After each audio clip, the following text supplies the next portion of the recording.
Welcome to Battleground, New York City, the fight for your vote, where we're covering the all important New York City mayoral race for the next 15 weeks. Why? Because it is the thing that everyone is talking about. What does it mean for the Democrats nationally? What does it mean for midterms? What are Republicans and Trump going to take from this? We've got it all covered right here, 5 nights a week. I'm SE Cupp. Let's get right to it. So later in today's show, I'm going to talk to a millennial voter expert because the Democratic nominee, Zoran Mamdani, has really animated young voters in a way that candidates haven't before, and they're going to be crucial in this race. But first, let's get to the latest news from the campaign trail with a reporter who's been covering this story for nearly a year. Joining me now is Josephine Stratman, a reporter for the New York Daily News who covers City Hall and New York City politics. Welcome, Thank you Josie. for having me. So it's been a week for New Yorkers, and it started with a deadly shooting in Manhattan. And all eyes were oddly maybe on Mamdani and what he was going to say in response to this awful shooting. What did you make of his reaction? Well, actually, a lot of the responses to Mamdani's responses, as it were, aren't actually the words he himself said directly in the wake of the shooting. A lot of the attention has actually turned to a series of tweets he made 5 years ago in 2020, saying things like defund the police or making fun of a cop crying. Right? This is something his political opponents, Eric Adams, Andrew Cuomo, have really seized on in the wake of this awful shooting. And they say that Mm. this shows that Mamdani can't run the city because he isn't prioritizing cops as he should be. Of course, Mamdani's response to Hmm. those attacks has been that these tweets don't represent where he is as a politician now, and that while Mm. he doesn't want to increase numbers in the police force, he still wants to support police officers, make sure they're fighting crime, and supporting them where they are. Yeah. Yeah. So where he is, his messages on Mm-hmm. affordability are working great. His messages on safety and crime is working better for his opponents. This is a headline just from today on Fox News. Zoran Mamdani called NYPD racist, anti-queer, and a major threat in unearthed clip. What's he going to do over the next 5 months to work on that message? We had someone on yesterday who said he's not going to change his positions, but he might need to soften some language. What do you think? It's a really tricky line he's walking here. I don't know if it offers that much reassurance to, for example, police unions to hear Mamdani now say, Right. well, I don't identify with that. That's not where I stand now, because that's where he did stand 5 years ago, Yeah. which, while it was 5 years ago, it's not that long ago. So he's going to have to somehow reassure rank and file members of the police force, leaders, other elected leaders, other people in the city that he does support the police force. He does want the city to be safe, while also sticking by that he's not looking to bump up. He's not campaigning on building a police force bigger than we've seen before. One of Hmm. his Hmm. main policy proposals is to actually create a Department of Community Safety, where some of the roles police officers are doing now, like caring for mental health emergencies, that would be then taken care of by social workers or psychiatrists. So he needs to Right. convince people that maybe that's a good approach instead of having police respond to those types of situations. You talked about a lot of the kinds of voters that he'll need to reassure. We don't talk a lot anymore about soccer moms, but they've become like safety security moms. And New York City is full of moms who want a safer city. He's going to have to reassure them too. Is that a heavy lift from Zoran Mamdani where he sits now? Well, I think that he may have trouble reaching some people if the soccer moms are not on his side right now and don't align themselves with his vision for policing in this city. They may not be ultimately Mamdani voters. Gettable. Yeah. But I Yeah, mean, it'll depend. I think that makes sense. Yeah. You've been covering Cuomo a lot. Have you noticed a difference in the way that he's been campaigning or in the way he's being received on the campaign trail over the past couple of weeks? So during the primary, Cuomo ran what we refer to as a rose garden strategy. So he was the rose in this situation. He protected himself from interactions with the public or the press. It was very restricted, very controlled, and he switched that up Yeah. a bit as he re-enters into the mayoral race for this general election. He's been a bit Mm. more accessible to everybody. He's out in the streets a bit more. He's taking questions from reporters far more frequently, even calling them up. I spoke to him this week, something I did Mm. not do in the Mm. primary. Mm. So there is a difference. I mean, you can argue it's still a bit controlled. Like it's not like he's out knocking doors at random. A lot of the Doing neighborhoods, podcasts, right? yeah, and a lot of the places he's going to are already places that have supported him in the Yeah. past. But Mhm. it's different. He is more accessible. He's more out there. I mean, by necessity, you imagine, right? I'm sure he didn't expect to get smoked like he did. I think Zoran Mamdani won 10 points ahead of Andrew Cuomo in the primary. So I I see this as he's having to readjust his campaign strategy. We had someone on who was saying, he's never really had to campaign, you know, um, because he's part of this political dynasty in New York. Everyone knows who he is. Right. He was in the primary trying to run as an incumbent in a situation where that just wasn't. First of all, he wasn't an incumbent, and second of all, No. he underestimated Mamdani's force there. Yeah. Well, let me ask you this. Did he underestimate Mamdani or did he underestimate how many people don't like him after the sexual harassment allegations, after the nursing home scandal?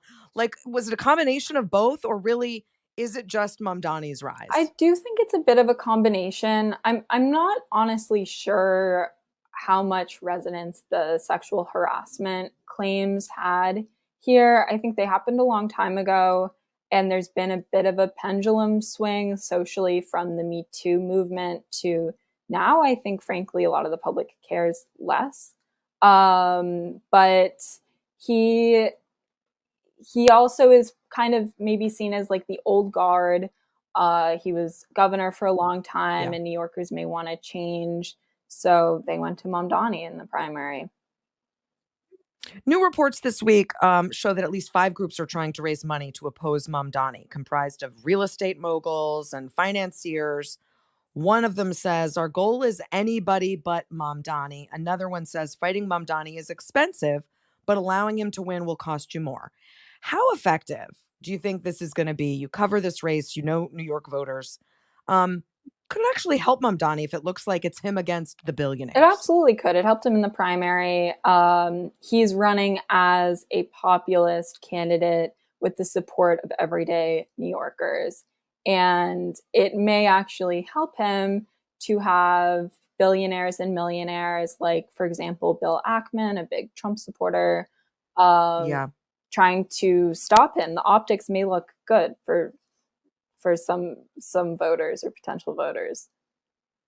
I think he's banking on that. It seems to be he's sort of trying to pull these billionaires into the fray so that, it looks like they're a foil. It's smart politics. We'll see if it works in a general election. Josie Stratman of the New York Daily News, my home paper. Thanks so much for joining us here at Battleground Thank NYC. you. Up next, it's all about the youth vote. Can voters under 44 make the difference in this race? We'll find out. We'll be right back with more Battleground New York City, the fight for your vote.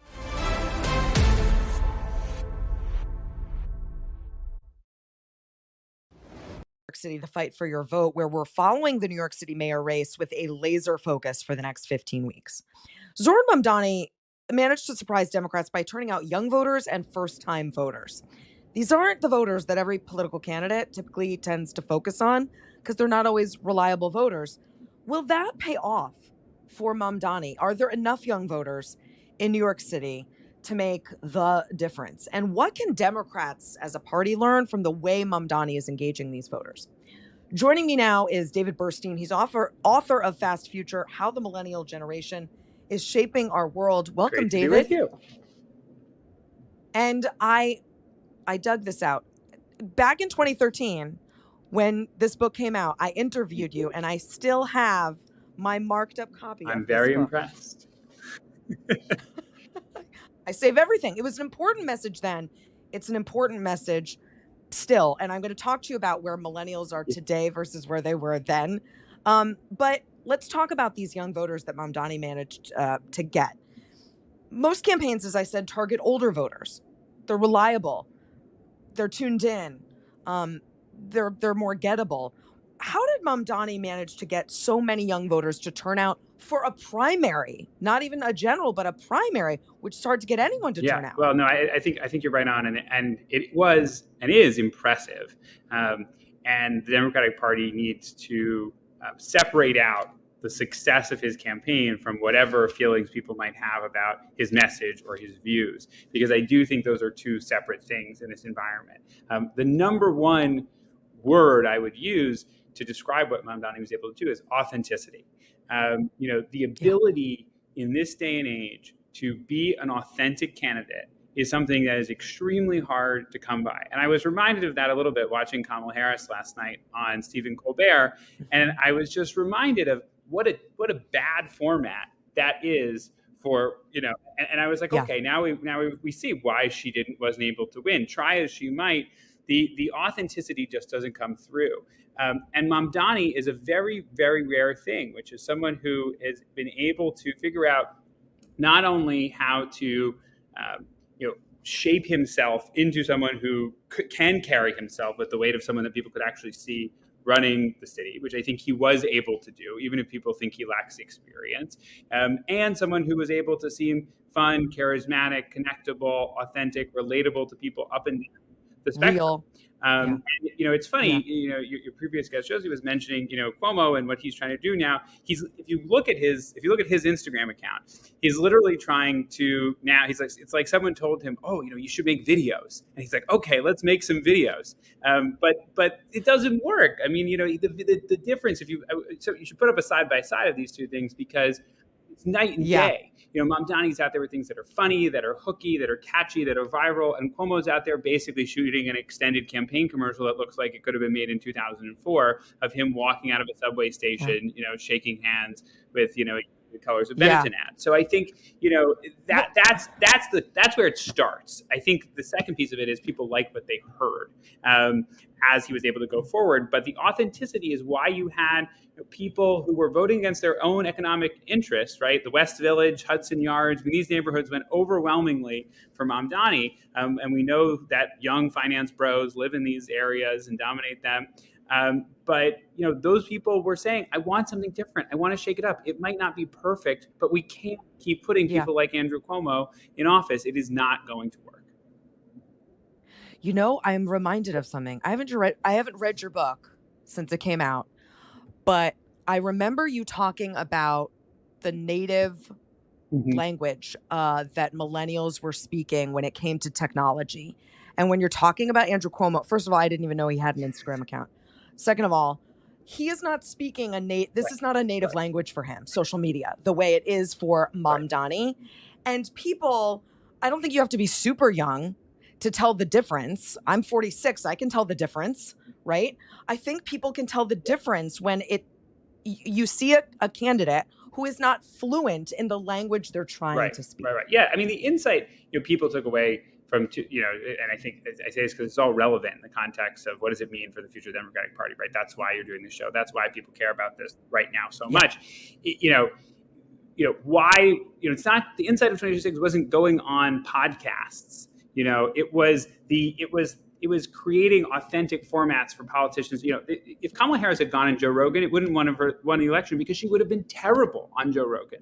It would have been unusable. That's people stop at she should have gone on Joe Rogan, but that's the real challenge, is that politicians have to work in this format. And the good news is you see these people like Talarico in Texas who are able to own that format. those people, regardless of their qualifications for office, are going to have a lot more success with young voters and frankly with all voters, because this is where people's attention is. The currency in politics is attention. It's the ability to command algorithms, to capture algorithms, to work them in your favor. People are, not watching, as you know, being in the cable news business, people are not watching in the same numbers. And people are seeing, content. They're seeing it on their phones, inside their feeds. Right. He's also talked a lot about affordability, which is meeting young people who live in the city or who want to live in the city where they are. It's something Trump did too last year: eggs, gas, homes. Shouldn't this be a screaming message for both parties that this is what voters care most about? Absolutely. I mean, being able to distill things down into things that people can understand, and that people can understand how they impact their lives and are the top of mind issues, is the ball game at this point. It doesn't, it doesn't matter whether you do those things or not, or that's why the arguments about how's Mamdani going to pay for these things, how are they going to tax, they're lost on people, because the reality is they're saying, hey, he seems to be answering and addressing my problems. He's talking about the things that I care about, and he's giving solutions that I can understand. He's not telling me about a 10-page white paper. And so, I don't know how well his views will actually poll, in the rest of the country. But the brand and the messaging and the way he's communicating is something that Democrats actually absolutely need to listen to if they want to be able to succeed going forward. Okay, that last point is where I want to pick up after the break, because you said something that I need to ask you more about when we get back. So, David, stay with me. Battleground, New York City. We'll be right back.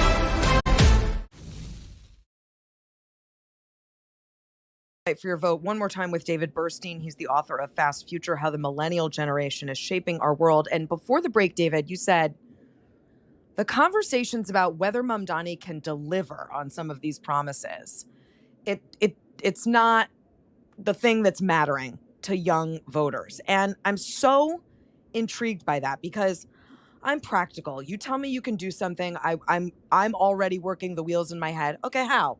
What are the mechanisms by which you're going to actually make this happen? The political mechanisms, all the obstacles, things like the rent freeze, the free city buses, the city-run grocery stores. You're saying young voters don't care about whether or how this can actually happen. Well, and I think that's true, by the way, for all voters. I mean, I think there's a growing separation between young voters. Separation than there used to be between young voters and old voters, because we've all, the culture has been entirely flattened. The information and the media consumption has been entirely flattened. You know who the number one growing audience of people on Instagram and WhatsApp is? People over the age of 50. So that's where everyone is getting their information, and so everyone is being pushed into these same algorithms, which shorten our attention and which cause people to ask less and less the question that you just asked, which is, wait a minute, but how is that going to be paid for? Or how is that actually going to be practical? How is that going to work? And so more people are willing to just say, well, that sounds good. That makes sense. That person seems to be speaking with confidence. That's why people don't care, when Trump is lying left and right. Or when Trump made promises that he didn't keep in his first term, made new promises that we know he couldn't keep, but didn't care. Exactly. So I think that is a symptom of our politics writ large. That is really, really treacherous terrain for older politicians like Andrew Cuomo, Chuck Schumer, whoever, who've been at this a long time. Joe Biden. To say, well, now, wait a minute. Now, I thought it mattered whether things were true or not. I thought it mattered your plan to pay for it. I thought voters were supposed to care about that, right? All that stuff is out the window. And look, that presents a huge advantage in a matchup between someone like Mamdani and someone like Cuomo, because one of them's playing, natively by the rules of the new campaign. I actually say that the most significant thing about Mamdani is his age, in the sense that by being a digital native, he understands how to navigate this landscape of attention capture and technology. It's not even like he's using any. He's just recording videos. Naturally. It's not like he's putting a lot of work into that, I don't think. No, it's all he's ever known. He just knows what to do. Right. Fascinating. So a New York Times piece from June I came across today with an interesting quote in it. A Mamdani voter says, his name is Richard Alexis. He's 31 years old. He's a Haitian immigrant who lives in East Flatbush, Brooklyn. He recently became a citizen. Listen to this quote. He says, "I watched my mother cry when Obama got elected. That hope people had, I fully understand now." He's going to go and vote for Mamdani. That was so fascinating to me because obviously I covered that election too. Is part of this explained by a generation raised by Obama parents? And now Zoran Mamdani is one of the first candidates Sure. they are seeing that is capturing that hope and change the way Obama did. I mean, I think there certainly is a relationship. You know, as someone who's lived in New York for a very long time and been through multiple successive mayoralties now, you know, there's two phenomenon, right? I think as a country, we were spoiled, you know, by and particularly young people who were, you know, Obama voters, by someone like Obama, who really is not the norm for, you know, a candidate of that kind of inspiration, that kind of energy. And then people keep asking this question over and over. Yeah. And Democratic, where is our person? You know, those kind of people come along.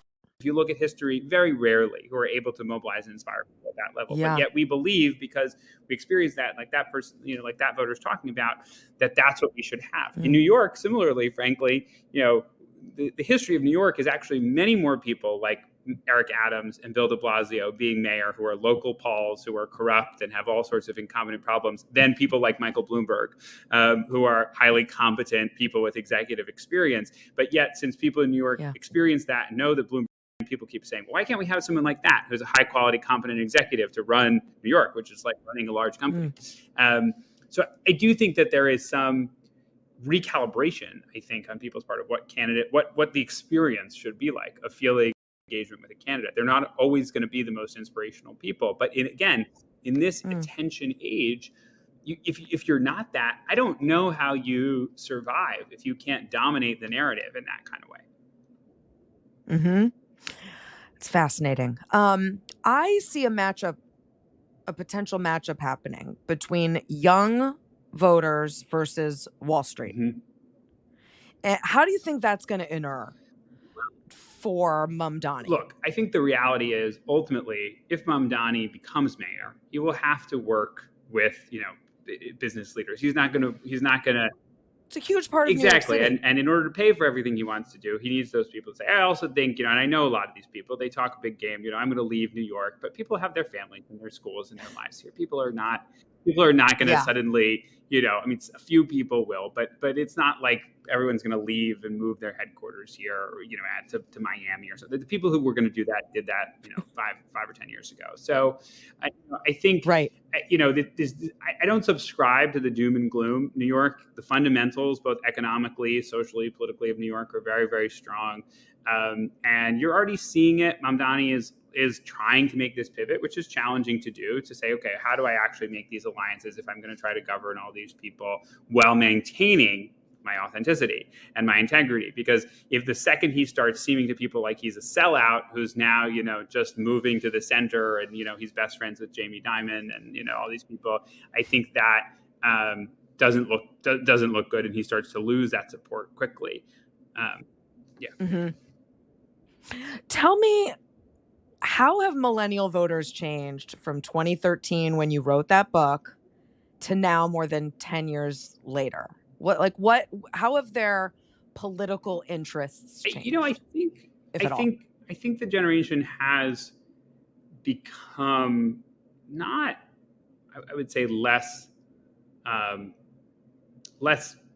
perhaps a little bit more conservative, although I think it's really the youngest voters today that are actually more conservative. I think mostly millennials have held their political beliefs. I think it's more that they have become really disillusioned much quicker than other generations have. I actually think the political engagement right now of boomers is much higher, I would say, than the millennials who are now parents and all those kinds of things. You know, typically, right, people moderate, they become more conservative as they have to pay taxes and they have children, but you haven't seen that as much. Right.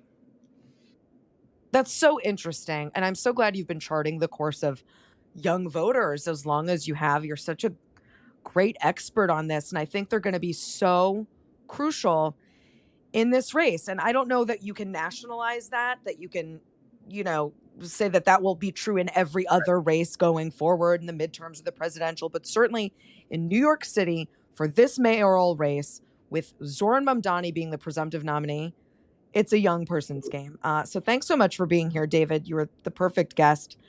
You'll have to come back. That's show 3, folks. We'll see you on Monday for more in-depth conversation, context, and reporting right here on Battleground, New York City, the fight for your vote.